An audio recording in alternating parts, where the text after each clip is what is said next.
नमस्कार अनि हार्दिक स्वागत छ दर्शकबिन कार्यक्रम प्रश्न समयमा म भूपाल लुइटेल। साबिकको सत्तारूढ दल नेकपाको किचलोले पुष 5 मा प्रतिनिधि सभा विघटनपछि फागुन 11 मा सर्वोच्च अदालतले संसद पुनर्स्थापना त गर्यो, तर राजनीति स्थिर हुन सकिरहेको छैन। बरु अस्वाभाविक घटनाक्रमले नेपाली राजनीति झन्झन जकडिएको अवस्था छ। यो बीचमा साबिकको नेकपाको एकताको वैधता गुमेर नेकपा एमाले र माओवादी केन्द्र बिउतिएका छन् र त्यहाँ पनि भाँडभैलो जारी नै छ। अर्कोतर्फ यो भाँडभैलोबाट गतिरोध बनिरहेको नेपाली राजनीतिलाई नेपाली काङ्ग्रेस र जसपाले समेत निकास दिन सकिरहेका छैनन्। अर्थात् साबिकको नेकपाभित्रको द्वन्द्व मूल रूपमा यति बेला एमालेमा पुगेको छ र त्यसका बाछिटाले चाहिँ अरू दललाई पनि अछुतो राखेको छैन भनियो भने फरक पर्दैन। अर्थात् ती दल पनि त्यो बाछिटाबाट अछुतो छैनन्। खासमा यो उथलपुथलको अवस्थामा पुगेको नेपाली राजनीतिको मूल कारक आन्तरिक शक्ति हो या बाह्य, या त दुवै? आज हामी मूल रूपमा यही विषयमा केन्द्रित रहेर बहस गर्दैछौँ र यो बहसका लागि हामीसँग हुनुहुन्छ नेकपा एमालेका नेता, अब ट्यागै लगाउनु पर्दा फरक परेन, ओली समूहका एकजना नेता ऋषिकेश पोखरेल। नमस्कार। यसै गरी हामीसँग हुनुहुन्छ अग्रज पत्रकार देवप्रकाश त्रिपाठी। नमस्कार। र हामीसँग हुनुहुन्छ नेकपा माओवादी केन्द्रका नेता श्यामकुमार श्रेष्ठ। नमस्ते। स्वागत छ यहाँहरू तिनैजनालाई एकमुष्ट। धन्यवाद। सुरुवात चाहिँ म ऋषिकेश पोखरेलज्यू तपाईँबाट गरौँ। यो बाहिरबाट देखिँदा नेकपा खासमा फुटको अवस्था एक हिसाबले प्रकटको रूपमा देखिँदा सर्वोच्च अदालतको फैसला पछाडि देखियो, तर कतिपय नेताहरू भन्दै आएका थिए र अहिले पनि भनिरहेका छन् बाह्य शक्तिहरू जो कम्युनिस्टको एकता देख्न चाहँदैनथे तिनले नेकपा फुटाए। तर एमाले भित्रको भाँडभैलोको पनि आजको दिनमा उस्तै छ। फेरि त्यो चाहिँ अलिक बढ्ता त्यहाँ आन्तरिक कारण हो कि जस्तो हामी देख्छौँ। यो के हो? धन्यवाद।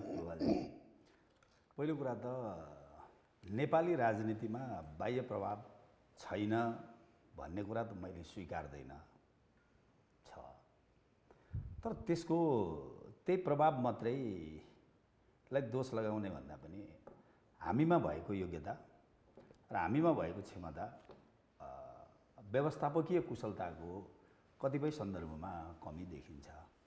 त्यसकारण नै हामी यो परिस्थितिमा पुग्यौँ।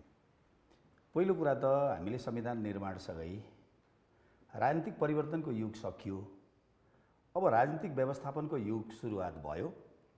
सबै राजनीतिक दलहरूले राजनैतिक व्यवस्थापनको बाटोतर्फ अगाडि बढ्नुपर्छ भनेर जुन प्रतिबद्धता जाहेर गरियो, त्यो प्रतिबद्धतालाई हाम्रो राजनीतिक परिवर्तनका निम्ति अब्बल धेरै नेताहरूले व्यवस्थापनमा देखाउन नसकेको व्यवस्थापकीय कुशलता नभएको कारणबाट उत्पन्न भएका परिणामहरू हुन्, जसको कारणबाट त्यो भनेको बाह्य हो कि आन्तरिक?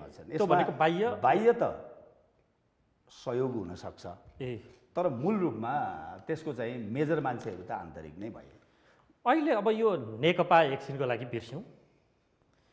फागुन 23 को सर्वोच्चको फैसला पछाडि माओवादी केन्द्र नेकपा एमाले भित्रै अलिक बढ्ता पाखुरा त सुर्खा सुर्की देखिन्छ। यो पाखुरा सुर्खा सुर्की चाहिँ कसले खेलाएर यो भइरहेको छ? यो त जम्मा इगो र आरिसबाट सृजना भएको वस्तु हो। हामी प्रक्रियालाई स्वीकार गर्ने र विधिभित्र उभिने प्रचार चाहिँ हामीले गऱ्यौँ, तर जसले सबैभन्दा यो विषयको बढी प्रचार गर्नुभयो उहाँ नै विधिभित्र र पद्धतिभित्र उभिनु भएन। तपाईँको पार्टीको महासचिव एउटा सम्झिन्छु 2 दिन अगाडि है, उहाँभन्दा पनि उहाँलाई खेलाउने अर्को पात्र भनेर माओवादी केन्द्रको अध्यक्ष प्रचण्डले नेकपाको एमाले भित्रको अन्तर्विरोधमा खेलिदिनु भयो, उहाँले नचाहिदिनु भयो, यो आरोप लाउँदै हुन्छ के? त्यो त अयोग्यता हो। त्यो उहाँले त स्वाभाविक हो, नचाउँदै हुनुहुन्छ। हिजो अस्तिको दिन पनि उहाँको अभिव्यक्ति र माधव गौडको अभिव्यक्ति मिलेकै छ नि। यसो हेर्दा सारमा कमरेड प्रचण्डको होमवर्क चाहिँ माधव गौडले प्रयोग गर्दै गरेको हो कि त्यो देखिन्छ, अनुमान गर्न सजिलै सकिन्छ। तर यो नि अयोग्यता अघि तपाईँले भन्नुभयो आफ्नो थैली कस्न नसकेको चाहिँ हो कि होइन? हो, एमाले आफ्नो थैली कस्न नसकेको होइन। पहिलो कुरा त त्यति छोटोमै यो विषयको अन्त हुन्न। होइन सारमा आफ्नो थैली कस्न नसक्दा न त्यहाँभित्र भएका मान्छेहरूले उपयुक्त ढङ्गले थैलीको व्यवस्थापन गर्न नसकेकै हो। त्यो हिसाबले त नेतृत्वको हिसाबले त केपी शर्मा ओलीलाई भन्नै पर्यो नि। होइन त्यो उहाँ अलिक त्यहाँ तपाईँ पक्षपाती हुनुहुन्छ भन्न सक्नुहुन्छ। होइन त्यस्तो होइन, उहाँ पनि होला, तर सार रूपमा चाहिँ के हो भने उहाँ 10% हो भने अरू 90% हो। हस् केही बेरमा आउँछु म। अग्रज पत्रकार देवप्रकाश त्रिपाठीज्यू तपाईँ कहाँ आउँछु। यो नेपालको राजनीतिको खास यो उथुलपुथुलको अवस्थाको खास कारक चिन्नु पर्यो भने जनतालाई चिन्ने गरी तपाईँ त एउटा राष्ट्रिय अभियानमा पनि हुनुहुन्छ, मैले त्यो सम्झाएँ। को हो त्यो चिन्ने, त्यो उथुलपुथुल गराउने पात्र कारक को होला? धन्यवाद भूपालजी। तपाईँले मलाई यो कुरा भन्न कति मिनट दिनुहुन्छ मलाई थाहा छैन, तर म संक्षिप्तमा भन्ने कोसिस गर्छु। सबभन्दा पहिलो कुरा हामीले के स्मरण गर्नुपर्छ भने नेपालको स्थापना हुँदैमा पनि दक्षिणतर्फलाई पनि कुटनीतिक डिलिङद्वारा चाहिँ एउटा सन्तुलनमा राखेको, उत्तरतर्फ पनि कुटनीतिक डिलिङ भएको र दुवैतर्फ एक प्रकारको विश्वासमा लिएर नेपालको स्थापना भएको कुरा हामीले बिर्सन हुँदैन। र त्यति बेला पनि जयप्रकाश मल्लहरूले विदेशीको सहयोग लिएर आफ्नो सत्ता टिकाउनु खोजेका थिए। त्यहाँबाट हामीले सुरु गरौँ नेपालमा विदेशीको प्रभावको कुरा गर्दा।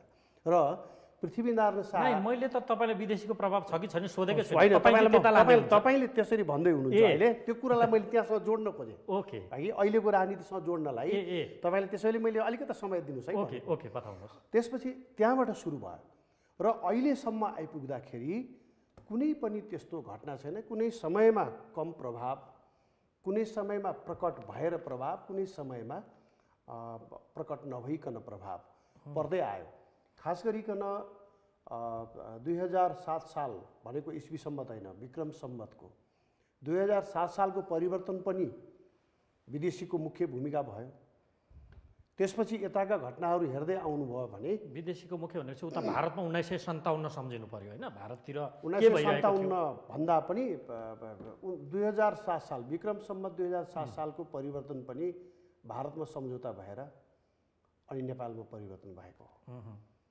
र भारतको नेताहरूको त्यसबेला पनि ठुलो भूमिका छ। त्यति मात्र होइन, नेपाललाई संयुक्त राष्ट्रसङ्घको सदस्यता दिलाउने बेलामा पनि विदेशीको भूमिका छ, नेपालीको भन्दा बढी होइन। त्यसपछि तपाईँको 2046 सालको परिवर्तन त यही गणेश मानजीको आँगनमै आएर भारतको नेताले लौ नेपाली जनता अब प्रजातन्त्र ल्याउनुपर्छ, अब चाहिँ जाग भएर आह्वानै गर्नुभयो। त्यसपछि नेपाली जनता मजाले जागेर अनि प्रजातन्त्र आएको 46 सालमा पनि। 63 सालको त फेरि भारतमै सम्झौता भएको हो। यद्यपि त्यसमा भारतीय भूमिका मात्रै छ, विदेशी भूमिका भन्ने कुरा चाहिँ होइन।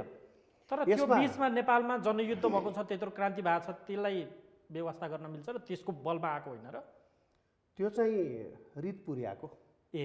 त्यसलाई चाहिँ एउटा यसरी बुझ्नुपर्छ, त्यो वास्तवमा त्यो जनयुद्ध रित पुर्याएको भन्नुपर्छ। जनयुद्ध या त्यस क्रममा जे घटनाहरू भए त्यो चाहिँ वास्तवमा नेपाली जनताको इच्छा अनुसार थिएन। किनभने हामीले के सम्झिनुपर्छ भने 46 सालमा प्रजातन्त्र आयो, 47 सालको संविधान पूर्ण रूपमा प्रजातान्त्रिक थियो, अनि प्रजातान्त्रिक व्यवस्थाको विरुद्ध हिंसात्मक सङ्घर्ष सुरु भएको छ।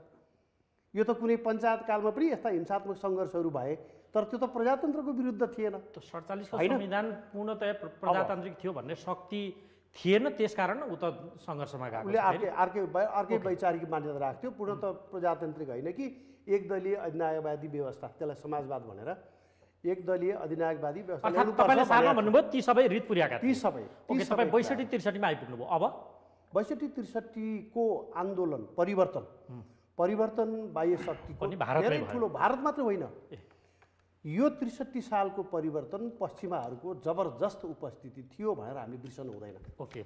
त्यसमा कुनै बेला भारतको प्रधान भूमिका थियो होला नेपालको परिवर्तनमा, तर 63 को परिवर्तनमा चाहिँ भारतको भन्दा बढी भूमिका पश्चिमाहरूको देखिन्छ।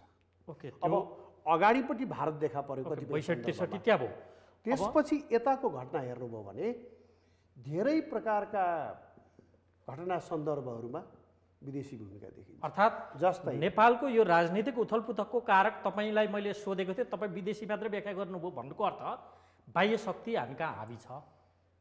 अहिलेसम्म बाह्य शक्ति हामी कहाँ राजनीतिक निर्णय प्रक्रियामा कसरी आएको छ भने नेपालका राजनीतिकर्मीहरूको महत्त्वाकांक्षासँग विदेशीको एजेन्डा जोडिएर आएको छ। ओहो, अब यो मैले यदि अतिरञ्जित गरेको होइन भने तपाईँको यो जुन 7 देखि यहाँसम्म बताउनु भयो, अझ तपाईँले त नेपाल बनिँदादेखिको कुरा नै ल्याउनु भयो, त्यो लामो कालखण्डदेखिको। यदि अतिरञ्जित मैले गरेको होइन भने, हो भने त हो भनिदिनु होला है, फेरि होइन भने राजनीतिक दलका यहाँका नेताहरू कसैको अरौटे या भरौटे हुन् कि यो अलिक छुच्चो भयो कि यो अलिक अतिरञ्जित हो? म भूपालजीले भनेकै जस्तो शब्द चाहिँ प्रयोग गर्न चाहन्न। अरौटे भरौटे नै भन्दा पनि यसलाई यसरी बुझौँ, नेपालका राजनीतिकर्मीहरूको महत्त्वाकांक्षा जो छ त्यो विदेशीहरूले बुझेर त्यही महत्त्वाकांक्षामा खेलेर आफ्ना इच्छा र एजेन्डा चाहिँ स्थापित गर्ने प्रयास हुँदै आएको छ। अहिलेको उथलपुथलको कारण पनि अहिले पछिल्लो उथलपुथलको कारण चाहिँ त सुरुवात त अब एउटा गल्तीबाट भयो। प्रजातन्त्रको विरुद्ध सङ्घर्ष गर्ने माओवादी र अनि पञ्चायतको विरुद्ध सङ्घर्ष गर्ने नेकपा एमाले, अब दुईटाको बिचको फरक कुरा थियो। त्यो दुईटाको एकता, त्यहाँ संस्कार मिल्दैन थियो, सोच मिल्दैन थियो, दर्शन विचार पनि कता कता मिल्दैन थियो, व्यवहार त मिल्दैन थियो। अनि त्यो अवस्थामा एकता गर्दाखेरि नै कता कता एउटा बाध्यात्मक स्थितिमा भए जस्तो लाग्थ्यो, कृत्रिम जस्तो लाग्थ्यो। पछि गएर त्यो नेचुरल्ली चाहिँ नि त्यो स्वाभाविक रूपमा चाहिँ अलग हुन सक्ने स्थिति भयो। अब त्यसको असर अहिले देखा पर्यो। यो त देखा पर्यो, यो चाहिँ अहिलेको असर नेकपा एमालेभित्रको। त्यो फुट वा प्रकट भएका त सबैलाई थाहा छँदैछ। म अलिक कुरा अप्रकट भएका कुराहरू तपाईँबाट निकाल्न चाहिरहेको छु कि यसकारण म सोध्दैछु। यो नेकपा फुटको कारण त स्वाभाविक हिसाबले औपचारिक विषय कुरा गर्ने भने अदालतले एकतै भएको थिएन भनिदियो, फागुन 23 को घोषणाबाट, फैसलाबाट ती अलग अलग भए। त्यो अवस्थामा पुग्न पनि विदेशी कारक थिए भन्न सकिन्छ। त्यसो भए यसलाई कतिपय एजेन्डा र मुद्दा उदाहरण दिन्छन् के मान्छेहरू, म सजिलो भन्नुहोस्। कसैले एमसीसी, कसैले BRI, कसैले त्यो के अरे त्यो होली वाइन खाएको विषय, एसिया पेसिफिक समिट के नामको, कसैले त्यो क्रिस्चियनिटीको विषयलाई जोड्छन् आदि इत्यादि। त्यहाँभित्रका अन्तर्गत यी सबैलाई जोडेर त्यसले पनि खेलाएको थियो है। यहाँ मूल रूपमा त्यो हो, देखिँदा अर्कै भएको कथा चाहिँ भन्ने अर्थ। त्यसकारण मैले यो सोध्नु। मूल रूपमा तीनवटा शक्तिहरू नेपालमा कुनै न कुनै रूपमा प्रभावकारी देखिन्छन्। कहिले कसको अनुकूल परिस्थिति बनिरहेको देखिन्छ भित्रबाट हेर्दा, कहिले कसको, खास गरिकन पश्चिमा शक्ति, चाइना र भारत, यो तीनवटा देशको कुनै न कुनै रूपमा नेपाली राजनीतिमा पछिल्लो समय अमेरिका पनि होला नि। पश्चिमा शक्ति भनेपछि मैले समग्रमा जोडेँ। पश्चिमा शक्ति युरोपलाई समेत तपाईँले ती जोड्नुभयो होइन। यस्तो हो भूपालजी, यो EU, बेलायत वा चाहिँ नि स्क्यान्डिनेभियन कन्ट्री वा अमेरिका भन्नु पनि कसरी बुझ्नुपर्छ भने स्क्यान्डिनेभियन कन्ट्री चाहिँ नि धर्मको मामिलामा पर्यो भने त्यो जोडिएर आउँछ। त्यसपछि युरोपियन युनियन र डिफिड अर्थात् बेलायत हेर्नुभयो भनेदेखि उनीहरू चाहिँ यो जातीय मुद्दासँग जोडिएर आएको देखिन्छ। तर अर्थ, सैन्य र राजनीतिक एजेन्डा आइसकेपछि मात्रै अमेरिका अगाडि आउँछ भनेपछि समग्रमा यो कामको बाँडफाँड हो गोराहरूको। हामीले त्यसरी बुझ्नुपर्छ।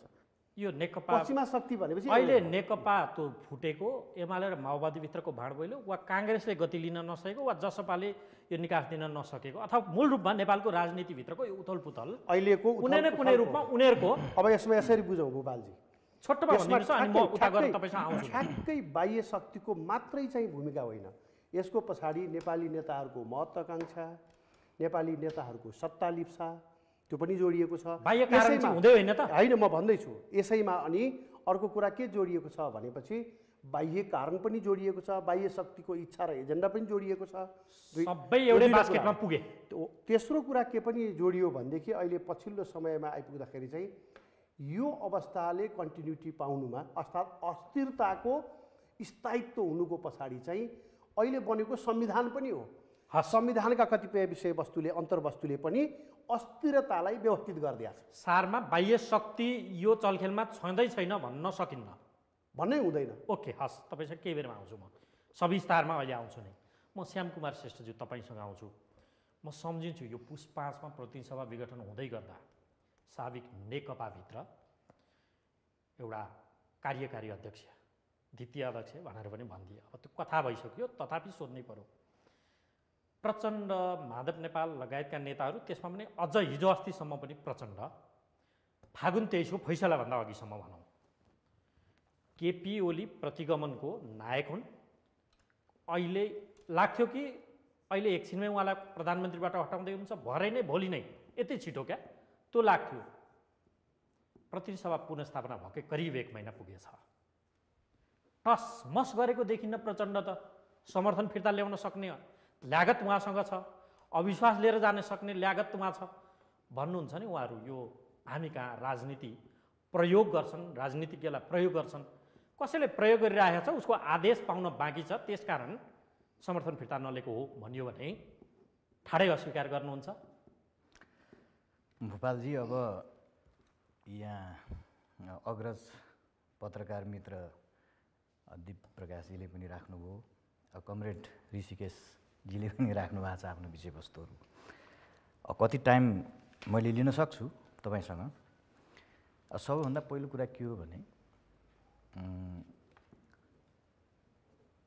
गत पौषको 5 गतेको कदम त्यो अलोकतान्त्रिक नै हो, प्रतिगमन नै हो, असंवैधानिक नै हो।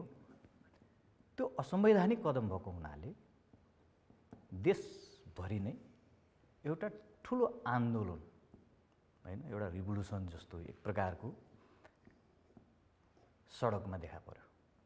त्यसको नेतृत्व आफ्नो ढङ्गले भयो, जसले प्रतिगमन हो भनेर भनिसकेपछि प्रतिगमनको विपक्षमा रहेका र त्यसलाई सच्याइनु पर्दछ भनेर भनिएका शक्तिहरू सडकमा भए।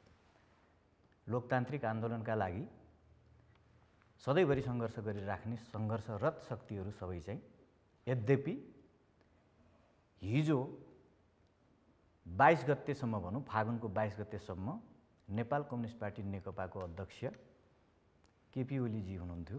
उहाँले नेतृत्व गरिराख्नु भएको थियो सरकारको, पार्टीको पनि उहाँले नै नेतृत्व गरिराख्नु भएको थियो। यद्यपि दुईटा अध्यक्षात्मक प्रणाली नेकपाभित्र थियो। अब रहेको कुरा के हो भने नेपालमा अलिकता सन्दर्भ जोड्न खोज्छु। नेपालमा जम्मा 72 सालको असोजको 3 गतेसम्म जारी भएको संविधानको सबै रूपरेखाहरू र गरिएका लिपिहरू लिपिबद्ध जो गरियो, यो 72 सम्म आइपुग्दा 7 वटा संविधान निर्माण भएछन्। यसो गरौँ न, यो हैन विषय मैले थोरै मात्र जोड्नु। मैले तपाईलाई सोधेको सिधा-सिधी प्रश्न चाहिँ के हो भने एउटा पुष्पामा प्रतिनिधि सभा विघटन हुँदै गर्दा त्यस पछाडिका आन्दोलनका करिब 2 महिनामा तपाईको पार्टी अध्यक्ष, हालको माओवादी केन्द्रको अध्यक्ष, पूर्व प्रधानमन्त्री कमरेड प्रचण्ड अहिले हुन्छ, भरे हुन्छ, भोलि नै हुन्छ, केपी शर्मा ओलीलाई हटाइ छाड्ने भन्नुभएको थियो। 1 महिना भइसक्यो प्रतिनिधि सभा विघटन भएको, ठिक छ, तर समर्थन फिर्ता भएको छैन, न अविश्वासको प्रस्ताव अघि बढ्यो। यसको अर्थ बढ्नै पर्थ्यो भन्ने होइन। जे उहाँले बताउनु भएको थियो त्यो पुरा भएन। नेपालको राजनीतिमा बाह्य शक्तिले प्रयोग गर्छन्, उहाँले प्रयोग गरेर उहाँ प्रयोग भइराख्नु भएको छ, त्यसकारण पो यो ढिलो गर्नुभयो कि? मेरो प्रश्न यो हो कि यो कुरोमा म सहमत छुइनँ। हो के त भनिदिनु न। किनभने मैले त्यही कुरा जोड्न खोज्दैछु। होइन, लामो भयो नि त, होइन सिधा-सिधी जवाब चाहन्छु। मलाई अलिकता बोल्न दिनु न। ओके। अब ती सबै संविधानहरू कुनै मस्यौदा बनेर भए, कुनै राजाले घोषणा गरेका भए हो। 4 सालदेखिको 72 सम्म आइपुग्दा 7 वटा बने। त्यसमध्येको 72 सालको संविधानको बनोटको प्रकृति हेर्नुहुन्छ भने यो अन्य संविधान बनेको भन्दा यो भिन्न प्रकृतिले बनेको छ। मलाई माफ गर्नु, ठुलो सुन्नु न, हजुर, मैले त्यहीँनिर जोड्न खोज्दैछु। र यो संविधानलाई टेकेर प्रधानमन्त्रीजी प्रधानमन्त्री हुनुभएको हो नि कुरा।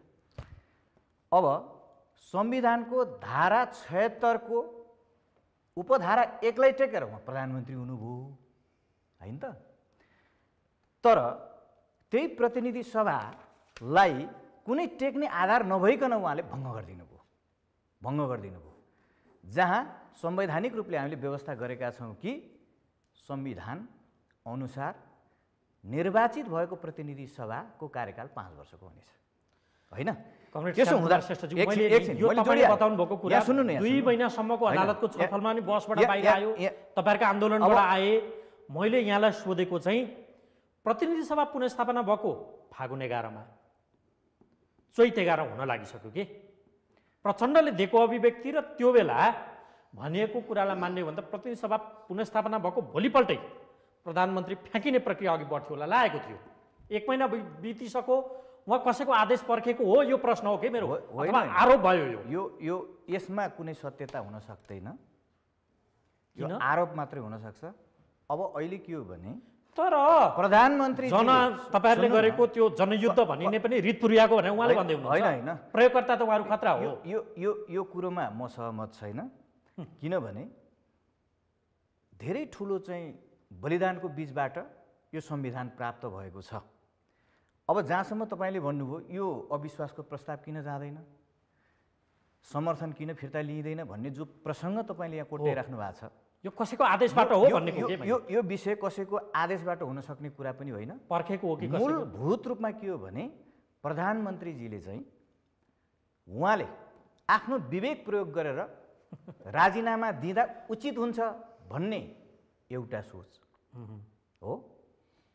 किनभने हिजो विगतको दिनमा उहाँकै क्याबिनेटमा भएका कैयनौँ मन्त्रीज्यूहरूलाई काहीँ भाषासँग सम्बन्धित, काहीँ चाहिँ करप्सनसँग सम्बन्धित कुरा हुँदा यो भयो राजीनामा दिनुहोस् भनेर त उहाँले नै भन्नुभयो हो नि, होइन त? भने तर यो नैतिकता अरूले सम्झाइदिने विषय हैन नि त। नैतिकता त आफूले अनुभूति गर्नु पर्यो नि। त यही कुरा हो के उहाँको दिमागमा, उहाँको मनमा, विचारमा त्यो नैतिकताको प्रश्नसँग सम्बन्धित भएर जोडेर हेर्दा कतिको रहेछ उहाँले भन्ने कुरा पनि त हो नि। उहाँलाई लागेकै छैन, त्यसैले उहाँलाई लागेकै छैन। त्यसैले अब के हो भने उहाँले मार्ग प्रशस्त गर्नुपर्दछ, नैतिकताका आधारमा राजीनामा दिनै पर्दछ, जसका निम्ति अब यो 2-3 हप्ता भएको छ। जस्तो 11 गतेको एउटा फैसला, अब 23 गते गइसकेपछि दलसँग सम्बन्धित केही फैसला होइन, त्यसले चाहिँ अब हिजो नेपाल कम्युनिस्ट पार्टी नेकपा 2वटा धारा मिलाएर चाहिँ हामीले नेकपा एमाले र तत्कालीन नेकपा माओवादी केन्द्रको चाहिँ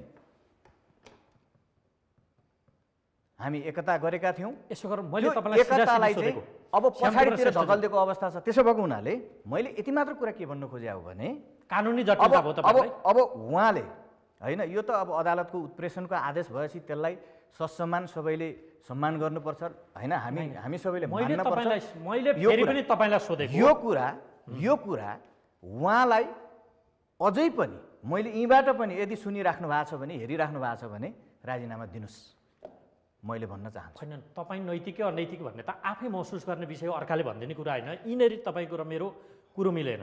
मैले तपाईँलाई के सोधिरहेको छु भने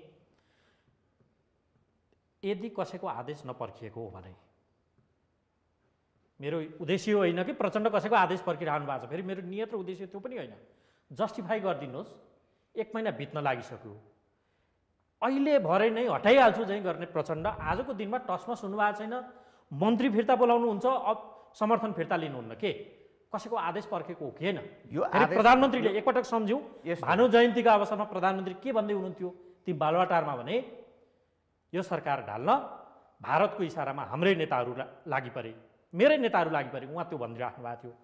अर्कोतर्फ ईश्वर पोखरेल एमालेको अन्तर्विरोधमा प्रचण्ड खेलिराख्नु भएको छ। एमाले भने भाँडबैलो सिर्जना गरिदिनु भयो, उहाँ त प्रयोगकर्ता रहेछ, जताततै प्रयोग भइदिने। हेर्नुहोस् त, जस्टिफाई उहाँ भन्दै हुनुहुन्छ रित पुर्याउन जनयुद्ध तपाईँहरूले गर्नुभयो अथवा ती आन्दोलन जे भए भनेको, यो प्रयोग मात्रै किन हुने प्रचण्ड भन्ने प्रश्न होइन, यो मेरो आरोप होइन, यो देखियो के कतिपय तथ्य। अब यसमा कुनै सत्यता छैन कि कमरेड प्रचण्ड पार्टीका अध्यक्ष, मेरो पार्टीको नेपाल कम्युनिस्ट पार्टी माओवादी केन्द्रको पार्टी अध्यक्ष कमरेड प्रचण्ड प्रति यो चाहिँ सङ्गीन आरोप हुन्छ। अब सबैलाई थाहा छ नि, अहिलेको व्यवस्थापिका संसद भनौँ या प्रतिनिधि सभामा प्रतिनिधित्व गर्ने दलहरू बिचमा सघन रूपले चाहिँ छलफल भइराखेकै छ। यो हाम्रो आन्तरिक मुद्दाको कुरा हो। जस्तो यहाँ 2जना बाह्य पक्षले खेलेको छैन, यसमा इन्ट्रेस्ट हुनसक्छ होइन, हुनसक्छ। तर अब हाम्रो आन्तरिक मामलाको कुरालाई हामी आफैले त्यसलाई चाहिँ निदान गर्ने, निराकरण गर्नेतिर हामी जाने कि नजाने, प्रयोग हुने कि नहुने भन्ने कुरा चाहिँ सम्बन्धित जो प्रयोग भएका छन् इतिहासका कठघरामा भोलि उनीहरूले नै जवाफ दिनु पर्ला हो, को कहाँ कसरी प्रयोग भए, के भए भन्ने सन्दर्भमा। तर मलाई के लाग्छ भने राजनीतिक दलहरू भनेको जनताको प्रतिनिधि संस्थामूलक संस्था हो एउटा, जसले समग्र राजनीतिको नेतृत्व गर्छ र एउटा अब संविधानद्वारा प्रदत्त अधिकारको प्रयोग गर्दै हरेक राजनीतिक दलहरू बालिक मताधिकार अथवा जनताको बिचमा जान्छन्, आफ्ना भर्डिकहरू लिएर जान्छन्। जनताले जसलाई निर्वाचित गरेर पठाउँछन् हैन अथवा बहुमत दिएर पठाउँछन् उनीहरूले सरकारको नेतृत्व गर्छन्। प्रचण्ड यो सरकारलाई त्यसकारण अहिले सुन्नु न, प्रचण्डलाई सुन्नु न, एउटा अर्को के हो त भन्दा कमरेड प्रचण्डलाई पदको लागि गरेको हो भनेर मैले त्यो सोधेकै छैन। यो पनि एउटा मैले तपाईँलाई त सोधेकै छैन। मैले अहिले तपाईँलाई सोधेको प्रचण्डले भरे नै हो कि भोलि नै हो कि प्रधानमन्त्रीबाट केपी शर्मा ओलीलाई हटाइछाड्ने भन्नुहुन्थ्यो। 1 महिना बित्यो अझै पनि त्यो जवाफ राम्ररी तपाईँले दिनु भएन। मेरो प्रश्न ती हो, प्रधानमन्त्रीजीले यो कुरा बुझ्नु पर्यो कि उहाँले बुझ्नु भएन। सुन्नु न, बुझ्नु पर्यो कि अब उहाँले यथाशीघ्र राजीनामा दिनुपर्छ। यदि दिनु भएन भने अब केही दिनभित्रमा हामीले यी एउटा लोकतान्त्रिक विधिबाट चाहिँ अगाडि बढ्ने एउटा बाटो छ। हाम्रो संविधानले नै त्यो व्यवस्था गरेको छ। तदनुरूप अगाडि बढ्छ। त्यति बेलासम्म कसैको आदेश आइपुग्छ? आदेशको कुरा छोड्नुहोस् न, यो आदेश निर्देश आकाशवाणी यो कुरा होइन। त्यो होइन, यो होइन, कहिले त्यस्तो लागु हुन्न छैन। होइन, मेरो बुझाइमा त्यो हुन सक्दैन। होइन, एमाले सुध डडेल लगाउन तपाईँको पार्टी अध्यक्ष लाग्नुभयो, आरोप त छ। कसरी? ईश्वर पोखरेलले भन्नुभयो त होइन, ईश्वर पोखरेलजीलाई लाग्यो होला, उहाँले भन्नुभयो होइन। अरू कसैलाई लाग्यो होला, अर्कै भने होला होइन। त्यो कसले यो के भन्छ के अरे बाटाघाटा चोक चौक होइन प्रशिक्षण तपाईँहरूले दिएर पठाउनु भयो नेपाललाई, त्यहाँ कोकोलो मचाउनु भयो कसले के बोल्छ भन्ने कुराको पछाडि हामी लाग्दैनौँ। उहाँले अघि भर्खरै भन्नुभयो त होइन, हामी लाग्दैनौँ। किनभने खास गरिकन दुईवटा पार्टी बिचको चाहिँ एकता भनेको हामी धेरै लामो यात्रामा जाँदै थियौँ। त्यो कुरोमा डिरेल गर्नुभयो प्रधानमन्त्री। नेकपा त इतिहासै भइसक्यो। श्यामकुमार श्रेष्ठज्यू तपाईँसँग आउँछु, ऋषिकेश पोखरेलज्यू तपाईँ नआए, प्रचण्डलाई बदनाम गर्न तपाईँहरू लाग्नुहुन्छ हो, त्यसकारण यो समस्या हो। आजसम्म हामीले प्रचण्डलाई बदनाम गर्ने कुनै भूमिकामा अनि के भनेको त एमालेलाई डडलो लगाउन पहिला होइन, ठिक छ उहाँको त्यो भनेको के हो त? हामीले आजसम्म कहिले पनि बदनाम गर्ने बाटोभित्र लागेनौँ। तपाईँलाई म 2-3टा कुरा मात्रै सम्झाउँछु।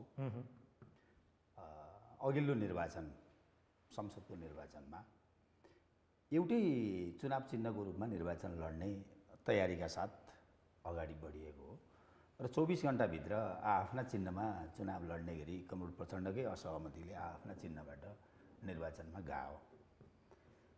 निर्वाचनमा हामीले जनतासँग मत माग्दा झन्नै 40 लाख र 13 लाख मत प्राप्त गरेका हौँ।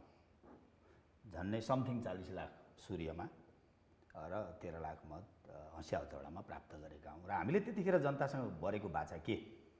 आजको मूल विषय यो हो। हामीले जम्मा 3वटा कुरा उठायौँ। होइन, आजको मूल विषय त आन्तरिक रूपमा तपाईँले हामीले भन्यौँ कि भनेनौँ भन्ने कुरा बुझ्नुहुन्छ। आजको मूल विषय त तपाईँहरू बाह्यगोटी बनिदिनु भयो भन्ने विषय हो नि। त्यही त 3टा विषय उठायौँ। एउटा भोट किन भनेर हामीलाई कसैले सोध्यो, जनताले सोध्यो, शान्तिका लागि भन्यो। भोट किन भनेर जनताले सोध्यो, स्थिरताका निम्ति भन्यौँ। भोट किन भनेर जनताले सोध्यो, हामीले विकासका निम्ति भन्यौँ।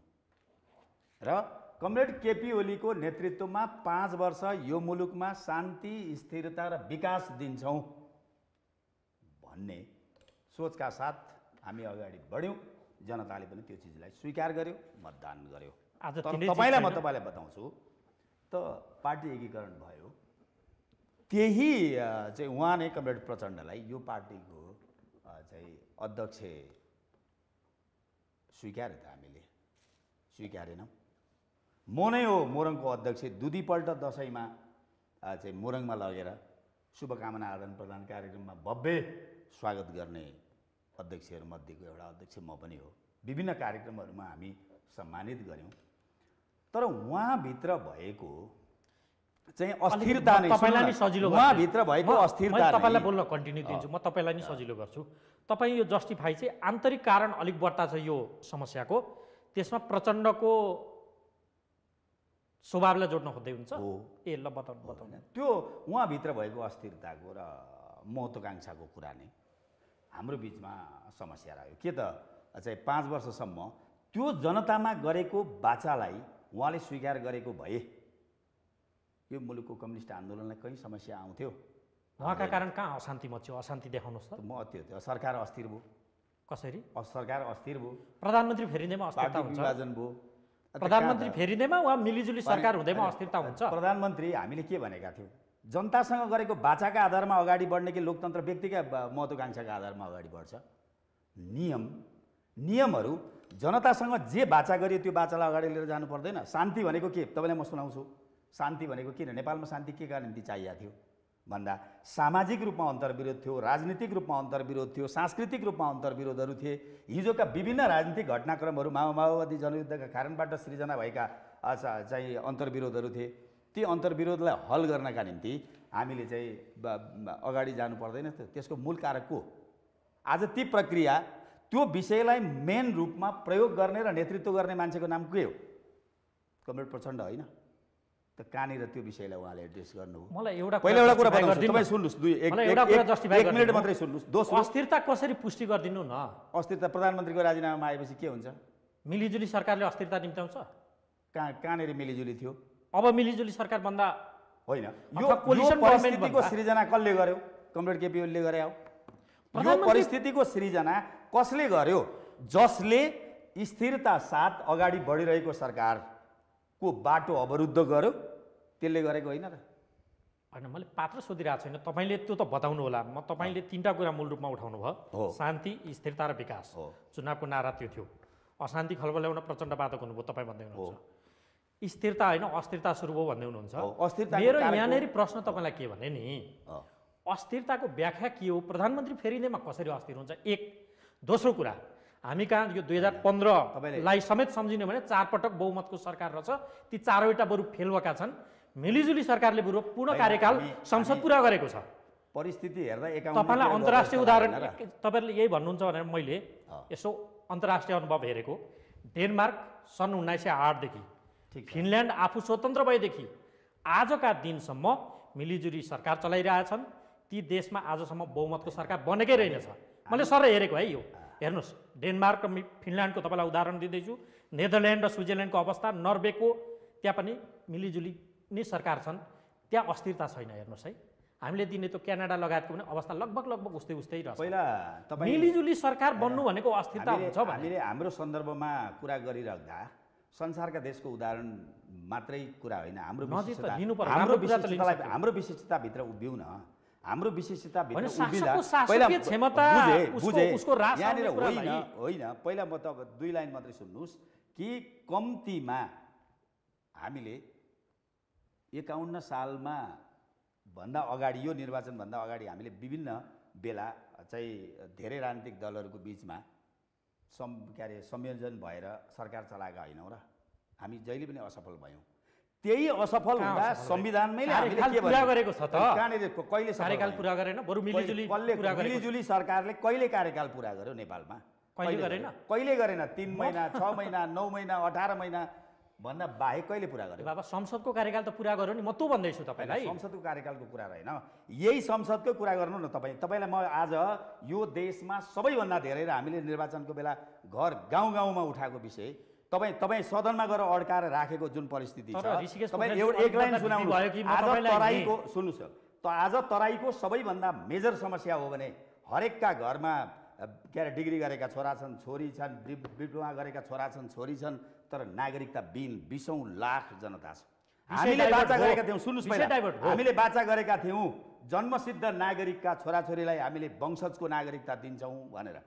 आज संसदमा लगेर थम्क्याउनेहरू को हुन्? किन सरकारले बारम्बार संसदमा यो विषय छलफल गरौँ कि तराईका जनताको, यो 20औं लाख जनताको छोराछोरीको समस्या हल गरौँ भन्दा संसदको छलफलको विषयवस्तु बन्दैन। अनि त्यो संसद नेपालका लागि र नेपालीका लागि के आवश्यकता रह्यो? हेर त, विषय बरालिदिनु भयो तपाईँले। म तपाईँलाई सोध्दैछु नि, तपाईँले 3टा कुरा बताउनु भयो। हो, शान्तिको मामिलामा प्रचण्डको अस्थिरता एउटा बाधक भनेर तपाईँले त्यो क्यारेक्टरलाई जस्टिफाई गर्दै हुनुहुन्थ्यो। स्थिरताका मामिलामा मेरो तपाईँलाई प्रति प्रश्न, मिलिजुली सरकार त जताततै चलेका रहेछन्। हाम्रोमा संसारको पश्चिममा मान्नु भएन। यी भारतको मोदी चुनावमा जाने बेला पनि गठबन्धन गरेर गए, भले उनको एकल सरकार छ। मनमोहनको पालासम्म हिजो अस्तिसम्म त त्यहाँ पनि गठबन्धन सरकार चलेको थियो त। हाम्रो कल्चरमा गठबन्धन फावेन। म भन्छु फाब हो, संसद त पुरा कार्यकाल चलो। होइन, संसदका पुरा कार्यकाल चलेर त्यसको अर्थ रहन्न, त्यो चाहिँ सरकार चलेको हुँदैन। त्यो सरकार चलेको हुँदैन। त्यसो हुँदा संसदै मास्थ्यौँ बरु। होइन, त्यो त स्वाभाविक हो नि। हामीले लोकतन्त्रमा सबैभन्दा ठुलो मास्ने होइन। यदि आज पनि त संसदमा विकल्प रौन्जेली सरकार बन्ने विकल्प रौन्जेलीसम्म भन्ने हो। आखिर आज पुष्टि हुँदैछ त, विकल्प रहेन रहेछ नि त। तपाईँहरू त त्यही पुष्टि विकल्प रहेन रहेछ नि त, आज पुष्टि हुँदैछ नि त। बाह्य कारण भनेर आन्तरिक कारण। सुन्नुहोस्, जनतासँग जाने, यहाँ प्रतिगमनको कुरा अहिले साथीहरूले कुरा उठाउँदै हुनुहुन्थ्यो। अनि अगाडि जानु चाहिँ प्रतिगमन, पछाडि फर्किनु चाहिँ प्रगतिशील हो। अप्ठ्यारो पर्यो, घेराबन्दी भयो, जनताका मागहरूलाई एड्रेस गर्न सकिएन, त्यसकारण जनतासँग न्याय माग्न जानु। जनता लोकतन्त्रको देवता हो, जनता लोकतन्त्रको न्यायाधीश हो। त जनतासँग चाहिँ गुहार गर्नु अथवा जनतासँग न्याय माग्न जानु चाहिँ प्रतिगमन हो। ऋषिकेश पोखरेलज्यू, मेरो कार्यक्रमको आजको आजको विषयवस्तु यो अयोग्य संसद, यो अयोग्य संसद जसले जनताका एजेन्डाहरूलाई एड्रेस गरेन, एजेन्डा बनाएन, अगाडि बढाउन सकेन, त्यसैले जनताको योग्य संसदका निम्ति जनतासँग जानु प्रगतिशील विचार हो। फागुन 11 भन्दा अगाडिको पूर्ववत अवस्थाको बहस गर्नै चाहन्न आज। सक्यो। ऋषिकेश पोखरेलज्यू, तपाईँहरूले जबरजस्ती त्यता लगिदिन चाहनु भएको ठिक छ। छ। मेरो विषय बरालिन्छ भन्ने मलाई बारम्बार चिन्ता छ। त्यसो हुँदा मेरा दर्शकलाई अन्याय हुन्छ। एउटा शान्ति खलबली हो। ल, यस विकासको मामिला त भयङ्कर गर्नुभएको छ। प्रधानमन्त्रीले फागुन 3 मा त्यत्रो 2-3 घन्टै गर्नुभयो, म त्यहाँ जाइन। अब मेरो तपाईँलाई फेरि पनि प्रतिप्रश्न त्यही, यहाँ बाह्यभन्दा बढ्ता आन्तरिक कारण, त्यसमा तपाईँले मूल दोषी एउटा प्रचण्ड देखाउनु भयो, अरू के कारण हुन्? प्रचण्ड संस्कार कल्चर, अस्थिरताको जुन कल्चर हो, त्यो कल्चर नै अहिलेको चाहिँ समस्या भयो। एक, दोस्रो चाहिँ पदको महत्त्वाकांक्षा र इगो। हामी विधि पद्धतिका नारा अलाप्ने, तर त्यो विधि र पद्धतिमा आफू नरहने, आफू रहँदा चाहिँ विधि पद्धति हुने, आफू नरहने बित्तिकै बाँकी केही पनि विधि पद्धति नहुने चाहिँ यो दुईटा चाहिँ कल्चर नै। प्रतिशोध, आरिस, ईर्ष्या चाहिँ त्यही पूर्वाग्रह, त्यही हो। केपी ओली प्रवृत्ति चाहिँ उठाउनु पर्दैन, प्रचण्ड प्रवृत्ति मात्र। केपी ओली प्रवृत्ति यहाँनिर कहाँ के चिजमा समस्या भयो? केपी ओली प्रवृत्ति आजका मितिसम्म एउटा राजनीतिक दल, तपाईँले एउटा नि साबिक नेकपा हुँदा अथवा सरकारको यो गतिशीलताका प्रति त प्रचण्ड प्रवृत्तिलाई जोड्नुभयो। नेकपाभित्रको त पाखुरा सुर्खा सुर्खी नि मिल्ने भए एकले अर्कालाई खत्तम गरिदिन्थे जस्तो लाग्छ कि बाहिरबाट हेर्दा। अब आजै पनि तपाईँको पार्टीले त वरिष्ठ नेता माधव कुमार नेपाल, घनश्याम भुसाल लगायतका 4 जनालाई कारबाही पनि गरी प्रक्रिया अघि बढाइसक्यो। एउटा शब्द भन्नुभयो नि, भाँड भैलो भनेर। त्यो भाँड भैलो अब चाहिँ सिस्टमभित्र लान खोजेको हो। नेकपा एमाले विधिभित्र लान खोजेको, सिस्टमभित्र लान खोजेको। हामी स्थानीय तहको निर्वाचन पश्चात सङ्गठनात्मक अराजकता एमालेमा र नेकपा हुँदा समेत एउटा ठुलो सङ्गठनात्मक अराजकताभित्र पार्टी प्रवेश गर्यो। सङ्गठनात्मक व्यवस्थापन गर्न सकिएन, तल कमिटीहरू सञ्चालन हुन सकेनन् र आम रूपमा व्यक्तिहरू नै निर्णायक बने, जसको कारणबाट जुन सङ्गठनात्मक अराजकता थियो, त्यो सङ्गठनात्मक अराजकतालाई अब एमाले सङ्गठनात्मक व्यवस्थापनभित्र र अनुशासन या विधिभित्र लिएर जान खोज्यो। तपाईँसँग केही बेरमा आउँछु म। देवप्रकाश त्रिपाठीज्यू, हजुर, हाम्रो मर्म पनि तपाईँले बुझ्नुहुन्छ, तपाईँबाट त्यति साह्रो विषय बरालिन्छ भन्ने मलाई अपेक्षै छैन। तथापि जस्टिफाई के हुँदैछ उहाँहरूबाट भन्दा, तपाईँले नेपाल भन्दादेखिको चर्चा गर्नुभयो 72 सम्मको कतिपय यी आन्दोलनहरूलाई रित पुर्याइएको त्यो शब्द प्रयोग गरिदिनु भयो, त्यसमा उहाँहरूको पक्का चित्त दुखेको छ।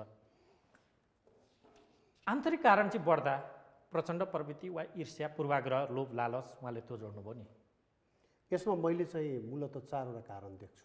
ओके, आन्तरिक कारण चाहिँ त्यसको एउटा कारण चाहिँ के हो भने राजनीति चाहिँ सेवामुखी छैन। राजनीति चाहिँ व्यवसाय, व्यापारमुखी, लाभमुखी, प्रतिष्ठामुखी छ। पहिलो कुरा, त्यसलाई कसरी जस्टिफाई गर्ने? राजनीति व्यापारमुखी। अब हरेक अवसर पाउन तपाईँले यतिसम्म कि अब चाहिँ न्यायाधीश बन्न पनि पार्टीगत भागभण्डा हुने भनेको के हो भनेपछि यो चाहिँ हरेक लाभको अवसर र न्यायको अवसर पाउन के हुनु पर्यो भनेपछि राजनीतिक दलसँग जोडिनु पर्यो। हरेक कुरा चाहिँ नि आस्थाका आधारमा मात्रै हेरिने भयो। हामीबाट आदर्श एउटा कारण, एउटा सुन्नुहोस् है, अमेरिकामा त सिधै राष्ट्रपतिले नियुक्त गर्छ। म तपाईँलाई चारवटा कारण भन्छु, त्यो पनि आउँला म। पहिलो कुरा चाहिँ नि यो राजनीति सेवामुखी नभएर व्यापारमुखी भइसकेपछि धेरै मानिसहरूले त्यो अवसरको रूपमा त्यसलाई प्रयोग गरिरहन खोज्ने भए के कहिले पनि सत्ता नछोड्न खोज्ने कारण पनि त्यही बन्यो। ओके, एक दोस्रो कुरा चाहिँ बाह्य भूमिका पनि हो, विदेशीहरूको भूमिका त नगण्य जस्तो गर्नुहुन्छ उहाँहरू। अर्को होइन, म यसलाई व्याख्या त फेरि गरौँला। बाह्य भूमिका म तपाईँलाई शीर्षक मात्रै बताउँदैछु। अर्को चाहिँ के हो भने असङ्गठित जनसमूह कमजोर हुनु, न्युट्रल मास। यो गाउँ गाउँसम्म हरेक घर घर पार्टीहरूमा विभाजित भयो। त्यो असङ्गठित जो न्युट्रल मास हुन्छ नि, त्यो मासको भूमिका प्रभावकारी छैन नेपालमा। त्यसैले पनि यो अवस्था बन्यो। र चौथो कारण चाहिँ प्रचण्डको भूमिका पनि हो, किनभने प्रचण्डको भूमिका पनि जोडिन्छ यसमा। किन अरूको पनि छ, तर मूल रूपमा प्रचण्डको किन जोडियो भने म तपाईँलाई एउटा सम्झाउँछु। 2063 सालभन्दा पहिला त्यो युद्ध गर्न आवश्यक थियो कि थिएन त्यो पनि बहसको विषय छ, फेरि पनि गरौँला। 63 सालको परिवर्तन हुने क्रममा, सम्झौता हुने क्रममा प्रचण्ड र अर्को एकजना नेता हुनुहुन्छ, प्रचण्डसँगै हिँड्नुहुन्थ्यो पहिला, अहिले उता मधेसको कमान्ड सम्हाल्न जानुभएको छ। के नाम? मधेस, हजुर मातृका होइन, यता गोर्खाको जितेको, अर्को गोर्खाबाट जितेर जितेको बाबुराम भट्टराई। ओके, उहाँहरू दुईजनाले के भन्नुभएको थियो भने यो चाहिँ नि यो उहाँहरूले चाहिँ नि अब सत्ता यो के अरे व्यवस्था परिवर्तन भइसकेपछि हामी कहिले पनि सत्तामा आउने छैनौँ, हामी बाहिर बस्नेछौँ भनेर बिबिसीबाट घोषणा गर्नुभयो। हामीले के ठान्यौँ, यो सबै जे गरे भए पनि राष्ट्रकै लागि हो कि क्या हो, त्यागकै लागि क्या हो भन्ने ठानेका थियौँ होइन। अस्ति भर्खर 63 सालको कुरा। त्यसपछि संविधान सभाको चुनाव भइसकेपछि सबै छुमन्तर सबै समस्याको समाधान हुन्छ भनियो। भन्दै यहाँसम्म आइसकेपछि कम्युनिस्ट पार्टीको एकमाना सरकार बनेपछि मुलुकमा शान्ति स्थिरता र विकास हुन्छ भनियो। त्यो पनि ल जनताले पत्याए अरे होइन। त्यसपछि के भयो त भनेपछि प्रचण्डजीले दस्तावेजमै के लेखिदिनु भयो भने यो चाहिँ कम्युनिस्टहरूलाई आएको एउटा अवसर हो, अब यसलाई चाहिँ छलाङ मारेर हामी चाहिँ एकदलीय समाजवादी व्यवस्थामा जानुपर्छ।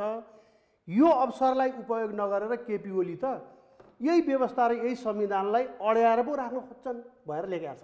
भनेपछि अस्थिरताको एउटा कारण प्रचण्ड हो भन्ने कुरा दस्तावेजले पनि पुष्टि गरेका छ। तर प्रचण्ड मात्रै अस्थिरताको कारण होइन, मूल कारक उहाँ हो भने सहायकहरू अरू होइन। यसमा चाहिँ अब मूल कुन सहायक कुन मूल सबै त्यसको विश्लेषण गरौँ, तर मैले देखेको चाहिँ यही चारवटा कारणहरू: व्यापारमुखी राजनीति, सेवामुखी नहुनु, अनि बाह्य भूमिका। बाह्य भूमिकालाई अलिकति जस्टिफाई गराउनुहुन्छ? हुन त तपाईँले नेपाल बन्दादेखिको कुरा ल्याउनुहुन्छ। यस्तो छ, बाह्य भूमिकाको कुरा गर्दाखेरिमा हामीले एउटा कुरा यो विभिन्न पार्टीमा लागेर एउटा आस्था राखेर हिँडेका नेता कार्यकर्तालाई म उहाँहरूको भावनामा चोट पुर्याउन चाहन्न। तर के कुरा चाहिँ हामीले बुझ्नुपर्छ भने देशभक्ति कुरा गर्दा कसरी उहाँहरूको भावनामा चोट पुग्छ र? सक्छ नि त। एक प्रकारले कुरा गर्नु चोट सुन्नुहोस् न, म माफी चाहन्छु कसैको भावनामा चोट पुग्छ भने, तर देशभक्ति भावना कुरा गर्दा चोट पुग्छ। देशभक्तिको भावनाको कुरा गर्दा चोट पुग्ने हो। जस्तो तपाईँलाई म उदाहरण दिन्छु एकछिन 1 मिनट। ओके, नेपालमा अहिले राष्ट्रिय एकताको कुरा गर्यो भने प्रतिगामी जस्तो हुन्छ, सार्वभौमिक एकताको कुरा गर्यो भने प्रतिगामी, जातको बिचमा चाहिँ मिलन हुनुपर्छ भन्यो भने प्रतिगामी, तर जातको अधिकारको कुरा गर्यो भने, जातको राज्यको कुरा गर्यो भने, अनि क्षेत्रीय विखण्डनका कुरा गर्यो भने चाहिँ क्रान्तिकारी र प्रगतिशील हुन्छ नि त। त्यसैले मैले भने अवस्था यसरी लगियो कि राष्ट्रको पक्षमा कुरा गर्नु चाहिँ गलत हुने, राष्ट्रको विपक्षमा कुरा गर्ने कुरा चाहिँ ठिक हुने अवस्था त त्यहाँ पुर्याइयो। मैले त्यो भन्न खोजेँ। बताउनुहोस् त के कुरा गर्न खोज्दै हुन्थ्यो तपाईँ? जस्तै माफ गर्नुहोला, मन दुख्ला भन्दै हुन्थ्यो नि। होइन, त्यही त म के भन्दैछु भनेदेखि यो बाह्य भूमिकाको विषय यो धेरै लामो हुन्छ, म तपाईँलाई एकदम सर्टकटमा भन्छु। बताउनुहोस्। संयुक्त राष्ट्रसङ्घको सदस्य नेपाल हुने बेलामा त्यस बेलाको चीन पनि विपक्षमा रह्यो, भारत चाहिँ नि पछिल्लो चरणमा आएर मात्रै पोजिटिभ भयो। अमेरिकाको सबभन्दा ठुलो भूमिका भयो यसलाई संयुक्त राष्ट्रसङ्घको सदस्यता दिलाउने बेलामा। रसियाले भिटो प्रयोग गरेर दिएन। हामीले त्यस बेला के सोच्यौँ, अमेरिकाको हाम्रो भूमिप्रतिको ममता, नेपालप्रतिको सम्मान भनेर बुझेका थियौँ। तर यहाँसम्म आइपुग्दाखेरि के बुझियो भनेपछि दुईतिर चीन र भारत भएको हुनाले यो भूमिलाई अमेरिकाले आफ्नै रूपमा महत्त्व देखाएर रहेछ भनेर अहिले आएर बुझिँदैछ। अहिले भनेको यो 63 सालपछिका उसका भूमिकाहरू जस्तै जुन प्रकारले यहाँ एजेन्डाहरू स्थापित गरियो नि, उहाँको देशमा चाहिँ नि आरक्षण प्रणाली नहुने, हाम्रो देशमा आरक्षण प्रणाली ल्याइदिने होइन त, जातीय। उहाँहरूको देशमा चाहिँ अङ्ग्रेजी नजान्नेले पानी पनि पिउन नपाउने, हामी कहाँ चाहिँ जातै पछिको आफ्नो भाषा प्रयोग गर भनेर लगाइदिने र हामी त पत्याएर हिँड्ने। मतलब विखण्डनका पक्षमा जुन प्रकारले पश्चिमाहरूले खेले, अमेरिका मात्रै होइन अरू सबै देशहरू समग्रमा पश्चिमाहरूले खेले, त्यो हेर्दाखेरिमा पश्चिमा इन्ट्रेस्ट घनीभूत रूपमा यहाँ देखिन्छ। खास गरिकन विभिन्न पार्टीका नेताहरूलाई, विभिन्न समूहलाई, विभिन्न संयन्त्रहरूलाई उपयोग गरेर आफ्नो पक्षमा वातावरण बनाउन खोजेको देखिन्छ पश्चिमाहरूको र अन्य देशहरूको पनि भूमिका। खास गरिकन नेकपाले जब सत्तामा आइसकेपछि चिनिया कम्युनिस्ट पार्टीसँग भाइचारा सम्बन्ध जुन राख्यो, लिखित रूपमै सम्झौता गरेर त्यसले अरू मुलुकहरूलाई नराम्रोसँग झस्कायो, अरू मुलुकहरूलाई पनि नेपालप्रति फेरि अलिकता आँखा ठुलो बनाउनु पर्ने अवस्थामा पुर्यायो। त्यो भने त्यसरी खुला रूपमा त्यो गर्न आवश्यक थियो कि थिएन? अहिले चाहिँ नि अन्तर्राष्ट्रिय कम्युनिस्ट आन्दोलन पहिले झैँ चल्न सक्ने अवस्था छ र? अर्थात् हिजो कम्युनिस्टहरूले जुन आदर्श बोकेका थिए त्यही ठाउँमा देशलाई पुर्याउन सक्ने अवस्था थियो र छ र? नहुँदै पनि त्यो पुरानै तरिकाले चाहिँ जुन प्रकारले उहाँहरूको बिचमा सम्झौता भयो, त्यसले गर्दाखेरिमा अरू पश्चिमा मुलुक त्यसपछि आएर भारत पनि सचेत हुनुपर्ने अवस्थामा पुग्यो। तपाईँले बताएकै कुरा उहाँहरू त सोती खण्डन गर्नुहुन्छ। कसले? उहाँहरूले हो त। अनि उहाँहरूकोले खण्डन गर्नु स्वाभाविक हो त, होइन भने त मैले जस्तै सोच राख्ने हो भने त उहाँहरू त्यो पार्टीमै बस्नुहुन्न नि। त्यो पार्टीमा जानकारी नभएर हो कि जानकारी पाउनु पनि इच्छा हुँदैन, किनभने त्यहाँ आफ्नो करियरको कुरा हुन्छ। यही पार्टीबाट, यही संस्थाबाट म देश बनाउँछु भनेर एउटा विश्वास हुन्छ। त्यसले गर्दाखेरिमा अलिकता सोच्न समय लाग्छ यो कुरा। श्यामकुमार श्रेष्ठज्यू, यो प्रचण्ड प्रवृत्ति बडो जबरजस्त रूपमा यो देशको बाधक उहाँ भन्दै हुनुहुन्छ, बाह्य कारण खास छैनन् तपाईँ भन्नुहुन्छ, जब तपाईँ त बुझ्नै चाहनुहुन्न रहेछ।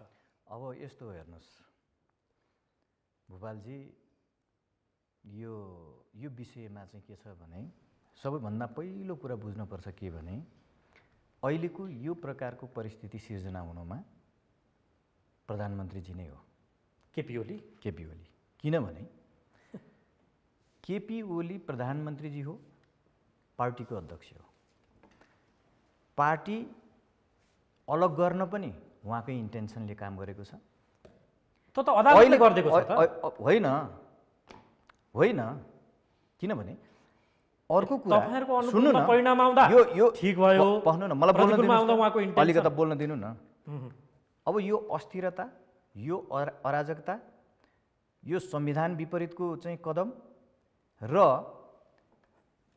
उहाँलाई त पार्टी चलाउनका लागि विधानले चल्ने हो, पार्टी चल्ने हो। सरकार चल्ने भने त संविधान अनुसार होला नि त, कानुन अनुसार होला नि त, होइन त? अब उहाँ तत्कालीन नेपाल कम्युनिस्ट पार्टी नेकपाको विधानको धारा 60 मा व्यवस्था गरेको कुरा के हो भने कुनै पार्टीभित्र छलफल बहस गर्दाखेरि मतैक्यता हुन सकेन भने एकछिन भन्नु न, म कारणतिर मतैक्यता हुन सकेन भने बहुमत अल्पमत गर्ने हो।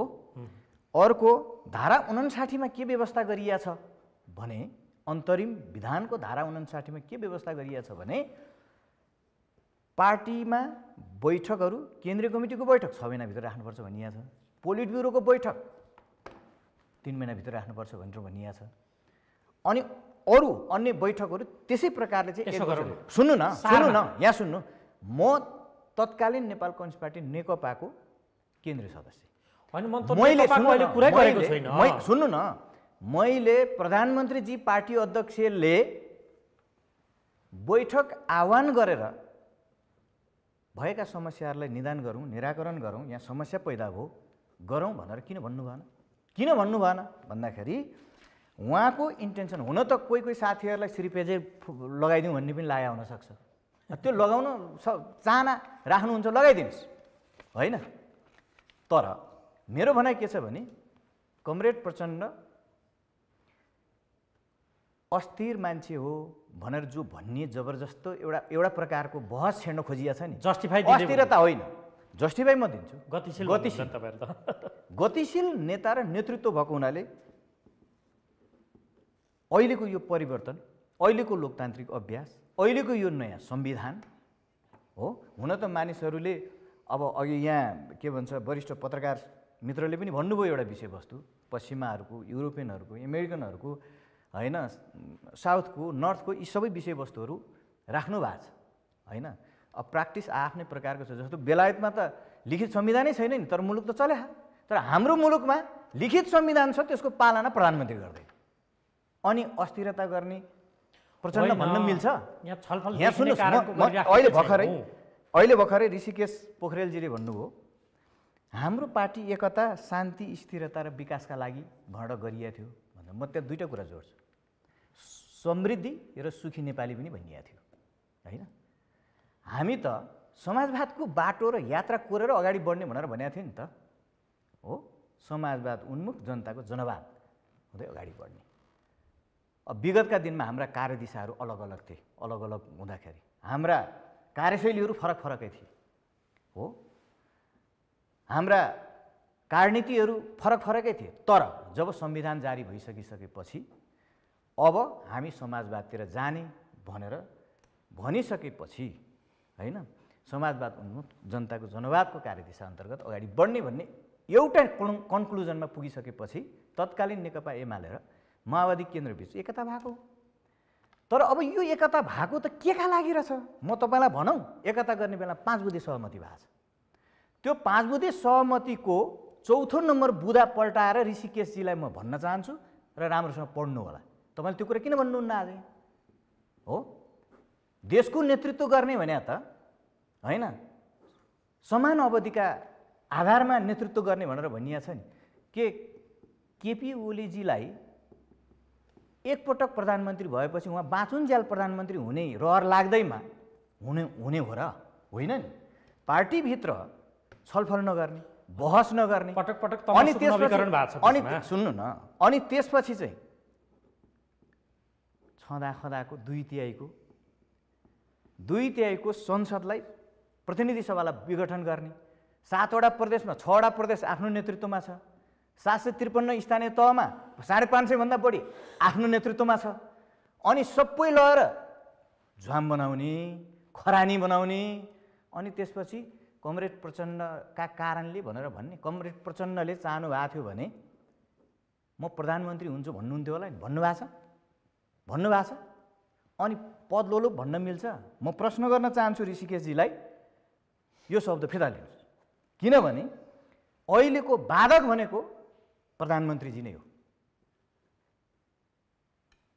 सुखी, शान्ति, विकास, समृद्धि, सुखी नेपाली कहाँ हो? आज पार्टीभित्र पार्टी भाताभुङ्ग। तर तपाईँले आज विधिको शासन हुनुपर्ने ठाउँमा, सुशासन हुनुपर्ने ठाउँमा संविधानले नदिएको कदमहरू चाहिँ चालेर हिँड्ने।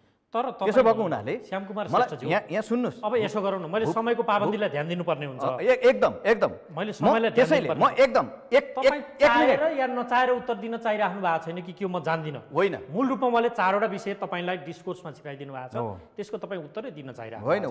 उहाँले भन्नुभएको कुरा के हो भने जनयुद्ध रित पुर्याउन गर्नुभयो तपाईँहरूले। यो प्रचण्डको भूमिकामाथि संशय उहाँले व्यक्त गर्नुभयो। सेवामूलक हुन सक्ने राजनीति यो चाहिँ पेवा जस्तो हुन खोज्यो, त्यो त राजनीति होइन। यस सन्दर्भमा त विश्लेषक साथीहरूले आफ्नो ढङ्गबाट विश्लेषण गरेर राख्नु भएको छ। जवाफ त दिनु पर्यो नि त। जनयुद्ध ठिक थियो कि थिएन भन्ने कुरा त यो मुलुकमा अहिले संविधान जारी भयो त्यसकै जवाब। यो संविधानै गलत छ भन्नु पर्यो कि? भनिसक्नुभयो उहाँले, ठिक छ, गलत छ भन्नु पर्यो। कहीँ अन्तर्वस्तुहरू गलत होइन। केही कुराहरू जस्तो शासकीय स्वरूपमा केही कुराहरू हामीले हिजो उठान गरेकै थियौँ, आम नेपाली राजनीतिक बजारमा थियो नै। तपाईँको निचोड सुन्नु ल, माफ गर्नु होला। यो खासमा यो उथलपुथलको अवस्थामा पुगेको राजनीतिक, यो नेपालको राजनीतिको मूल कारक चाहिँ तपाईँ बाह्य शक्ति ठान्नुहुन्छ, आन्तरिक शक्ति भने त्यो को ठान्नुहुन्छ? कृपया सारमा बताइदिनुहोस् त, अब जस्टिफाई नगरौँ। सबै चिजको निर्धारण बाह्यभन्दा आन्तरिक हुन्छ। त्यो आन्तरिकमा को पात्र हो? आन्तरिकमा प्रधानमन्त्रीजी हो। हस्, अब तपाईँबाट जवाफ चाहेर म कार्यक्रमलाई सक्नै पर्ने हुन्छ। धन्यवाद। एउटा चाहिँ श्यामजीले फिर्ता लिनुहोस् पनि भन्नुभयो होइन, त्यो हाम्रो दृष्टिकोण हामीले देखेको कुरा हो हामीले अनुभूति गरेका छौँ नि, अघिल्लो निर्वाचन मङ्सिरमा सक्यो, फागुनसम्म छटाइदिनुहोस् है। फागुनसम्म 4 महिना के भएर सरकार बनेन, तीभित्र खोजेको। अनि विभिन्न दलहरूसँग केही पार्न लागेपछि फेरि फर्केर आएका घटनाहरू पनि हामीले बुझेकै छ। सरकार चाहिँ बन्नका निम्ति सहमति भएर 5 वर्ष सरकार चलाउनुस् भनेर भन्ने चाहिँ शपथ ग्रहणमा जाँदा मन्त्री अस्थिर हुने, मन्त्री नपठाएर गरेका कुरा पनि 5 वर्ष सरकार चलाउनुस् प्रधानमन्त्रीजी तपाईँ भन्दा अस्थिर नहुने। ठिक छ हो। त्यसो हुँदा यी सबै कुरा अनि अहिले नै छन्। तर आजको सन्दर्भका अस्थिरताको मूल कारक बाह्य दृश्यमा हामीले अनुभूत गर्न सक्दैनौँ। दृश्यमा अनुभूतै गरेर अभिव्यक्ति गर्नु उपयुक्त पनि नहोला, गाह्रो छ तपाईँ होइन, अभिव्यक्ति गर्नु उपयुक्त पनि होला नहोला। तर आजको स्थिर राजनीतिलाई अस्थिर गर्ने दुईवटा प्रवृत्ति या पात्र हो। एउटा कमरेड प्रचण्डको प्रवृत्ति नै हो, दोस्रो त्यसमा 24 घण्टा सहयोगी भन्ने माधव को प्रवृत्ति नै हो। म तपाईँलाई धन्यवाद भन्छु। त्यस कारण नै आज मुलुक चाहिँ अस्थिर बाटोभित्र गयो। देवप्रकाश त्रिपाठी चाहिँ तपाईँको निचोड सुनेर कार्यक्रम टुङ्ग्याउँछु। हजुर, कम्युनिस्टबाट अहिलेको माओवादी केन्द्र र नेकपा एमालेबाट त यही अवस्थामा पुग्यो। आशा त्यो जसपाभित्र जो निर्णायक हुँदैछन् कङ्ग्रेसभित्र ती पनि चलेको देखिएन, निकास दिन खोजेको देखिएन। त्यहाँ पनि खेलोफड्को छ। होइन, अहिले त त्यो अवश्य त्यहाँ पनि चल्ने त कुरा भइहाल्छ। यस्तो बेलामा संस्थापन, मूल संस्थापन चाहिँ अर्कै छ हामी कहाँ। डेफिनेटली। अब तपाईँ एउटै कुरा म तपाईँलाई भन्छु उदाहरणबाट। एकपटक यसरी हेरौँ, मूल विषय छ नि राजनीतिको, यो संविधानले समेटेको प्रचण्डको भाषामा महान उपलब्धि भनिएको के अरे सङ्घीयता, धर्मनिरपेक्षता, समावेशी समानुपातिक पद्धति, गणतन्त्र आदि, यो सबभन्दा महान उपलब्धि भएर चर्चा गर्नुहुन्छ नि। नेपालमा भएका सबै दलहरूले त्यही भाषा बोल्छन्, जबकि पहिला पहिला फरक फरक विचार राख्थे। भनेपछि के बुझ्छ भने यो सबै दलहरूको पछाडि अदृश्य शक्ति मूल भूमिकामा छ। त मूल संस्थापन यहाँ छैन, देखिँदैन। यही होला, देखिँदैन। त्यसैले यो खेलो मैले त्यसैले समस्या पैदा भएको छ। समाधान चाहिँ के देख्नुहुन्छ? समाधान त के हो भने सबभन्दा पहिलो कुरा नेतृत्व, संविधानको अन्तर्वस्तु बदल्नु पर्यो। अन्तर्वस्तु जसले अस्थिरताको जग राख्ने काम त्यहाँ पनि छ के, अन्तर्वस्तुमा पनि। त्यसपछि नीति र नेतृत्व बदलिनुपर्छ अबको। हस्, समय सकियो नै। र आदरणीय दर्शकहरू, कार्यक्रमको निर्धारित समय सकिएको छ। उथलपुथलको अवस्थामा पुगेको नेपाली राजनीतिको मूल कारक आन्तरिक शक्ति या बाह्य अथवा दुवै भन्ने सन्दर्भको यो बहसमा सहभागी भइदिनु भएकोमा नेकपा एमालेका नेता ऋषिकेश पोखरेल, अग्रज पत्रकार देवप्रकाश त्रिपाठी र माओवादी केन्द्रका नेता श्यामकुमार श्रेष्ठ, यहाँहरू तीनैजनालाई पुनः एकपटक धेरै धेरै धन्यवाद। अर्को अङ्कमा अर्को विषयवस्तुका साथ तपाईँ हाम्रो भेट हुने नै छ। हामीलाई आजलाई बिदा दिनुहोस्। नमस्कार।